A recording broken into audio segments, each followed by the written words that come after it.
Ay, andyan na ho pala kayo. Okay? Sakto-sakto dahil inaasikaso ko itong aking mga bote. Okay, ay, magandang araw na naman ho sa inyo lahat. Ano? Another episode, another content, another mixing na naman ho gagawin ho natin. Siyempre, ano pa paborito natin? Gawa na naman ho tayo ng isang mixing na masarap. Dahil tag-ulan ho kayo no, dahil masarap uminom, lalo pagkahapon ganito. So magmi-mix ho tayo ng isang masarap ho na mixing. Na simple, elegant, pero mura, madali ho mahanap o madaling gawin. Okay? Lalo kung may ko kayo sa bahay, hindi nakilalayo. Okay, ano ba pag-uusapan ho natin? Pero bago yan, abay, salamat ho muna sa lahat ng followers at saka aking mga subscribers. Okay? Thank you ho sa inyo, ha? Continue lang ho. Baka naman ho sa nakakapanood, libo na ho ang nanonood sa akin, kada isang content. Baka naman ho po pwede, follow nyo na lang ako. Napanood nyo na, di ho, pakifollow din. Para ho yung support nyo na kay pampasang bartender sa Pilipinas. Kasi nag-iisa lang naman ho tayo nagpapaliwanag nito. Ano ho? Yan, balaton nyo na ho sa akin. Kapag naman ho kayo nag-follow and share, ito ho ang pamimigay ho ni Mr. na sa inyo. GSM Blue Mojito, okay? The more share, the more kayo po, no? Pag nag-follow, makikita ko, ito ho. Basta ho nag-share, lagay nyo lang pangalan, mataris ko kagad, sama ko kayo dito. Next month to, wine na pamimigay natin, sparkling red tea naman, okay? This month, ito. GSM Blue Mojito, yan ho, okay? Ano pa pag-uusapan ho natin, napakaganda na naman. Isang uri na naman ho ng American whiskey. Alam niyo mga American whiskey. Ano ba pinakasikat? Jim Beam, Jack Daniel, ano? So may hawak tayo dito isang uri na naman ho ng Gentleman Jack. Ito isang uri din ho ng Jack Daniels. Ayan. Ayan. Okay? Yan. Sino ba nakakainom nito? Sino meron sa bahay? Ayan. Kasi merong isang klase, di ba? Itong si Jack Daniels na isang very popular. Ngayon, may coke pa ho itong kasama, no? Ngayon, ito, Jack Daniels din ho ito. Ang pangalan lang ho nito ay dinagdagan lang ng Gentleman Jack. Klase ho na isang uri ng Jack Daniels. Bakit ho ba may Gentleman Jack? Pag-uusapan natin yan, ano? Sino ba si Jack Daniels? Nag-start ito noong 1866 na establish ito si Jack Daniels, ano? At ito ay totoo niya pangalan si Jasper Newton Daniels. Okay? Ito ang first registry ng whiskey sa bansang Amerika. Ito hong sila Jack Daniels. Ano ba si Gentleman Jack? Sasabihin nyo. Di ba Jack Daniels? Bakit may Gentleman Jack? Okay? Kasi itong Gentleman Jack, ito ay TV series ho ito sa Amerika. Okay? Doon lang ho nanggaling, doon ho nagmula.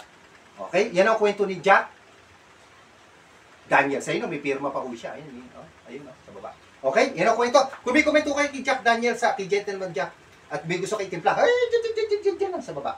Okay? G lang muna, G. Okay? Ayan. Aray ko. Ano ba isasama ho natin? Isama lang ho natin yung 7-Up para ho masarap. Jack Daniels and 7-Up, pagsamahin ho natin, ano? Okay? Ano ba itong 7-Up? Kailan ba nag-start? Nag-start to June 19, 1929. Ganun ho katagal ang 7-Up po sa Pilipinas. Kaya hindi po tayo pinapanganak. Yung mga nakakapanood, mga tatay nyo, tatay natin, kahit ako, hindi po tayo pinapanganak. June 19, 1929, nag-exist na ho itong 7-Up. Siyempre, Pepsi Company to, no? Alam nyo ba ang 7-Up ay non-caffeinated soft drinks ito? Yung mga gusto mo minum soft drinks na non-caffeinated, ito alok sa inyo. Ito ho, gano'n na katagal? Less than 100 years na ho nag-exist itong 7-Up sa atin sa mundo. Hindi lang sa Nashville. Okay? Siyempre, nalagyan lang ho natin yan mamaya ng kalamansi. Naku, ang sarap po nito. Believe okay? Anong lasa ho nito? Lasang Jack Daniels na manamis na masim-masim. Okay? Lagyan ho natin ng ice.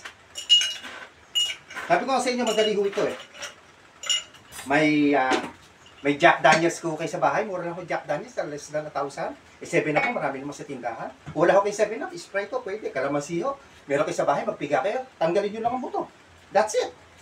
Meron na ho kayo isang masarap na mixing. Lagyan ho natin ng 2 jigger. That's enough. Yan natin yung si Mr. Lunch ngayon, ha? Okay. Lagyan ho natin ng, siyempre, 7-Up. Ito, ibang klaseng style lang naman ang gagawin natin. Okay? Napakita ko sa inyo. And then, a quick stir. Ayan, stir lang ho natin. Ayan. And then, bagsakan ho natin ng half jigger of calamansi. Para puplong lang ho natin. Ayan. Wow! Ayan. Okay? Tapos, kuha tayo ng American lemon. Half moon. Twist lang ho natin. Bagsak. Para pasin ho natin yung flavor. Ayan, kumakatas. Nakita nyo. Ayan. Bagsak. Ayan. Yan. Ganun lang ho natin. And then, lagyan ho natin ang garnish. Siyempre, social ho tayo ngayon si Mr. Nas. May payo. Lagyan ho natin ang straw sa gilid. Di ba ho? Napakaganda. Pag ganito ginawa nyo, para na ho kayo umiinom sa isang 5-star hotel. Sabi ko nga ho sa inyo, 650 pesos ang isang drink sauce. Ang minumata ko sa Manila Peninsula, panoorin niyo yung vlog ko. Ganun no. Ganito lang ko in-order ko no halos. Yan. Di ba kaganda? Saan pa kayo? Yan. Okay? Yan, mga bar owners, baka nangangailangan kayo ng consultant. Dito si Mr. Lance, nagpaparinig. Ayan, di ba? Ang ganda ho, no? Tikman nga ho natin. Ako alam ko na ho lasa, na-imagine ko na. Eksakto sa aking imagination no ang lasa. Manamis-namis na maasim-asim dahil sa 7-Up. Tsaka lasan-lasa nyo yung Jack Daniels, Gentleman Jack. Napakasarap po, lalo ngayong tag-ulan.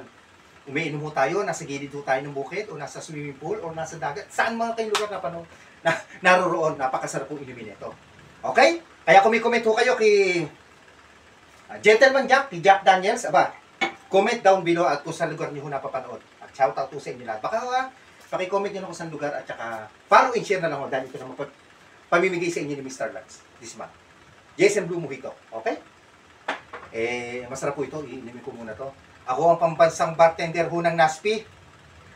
Drink moderately. Wala akong iba kundi si Mr. Lance. God bless sa atin lahat. Bye-bye.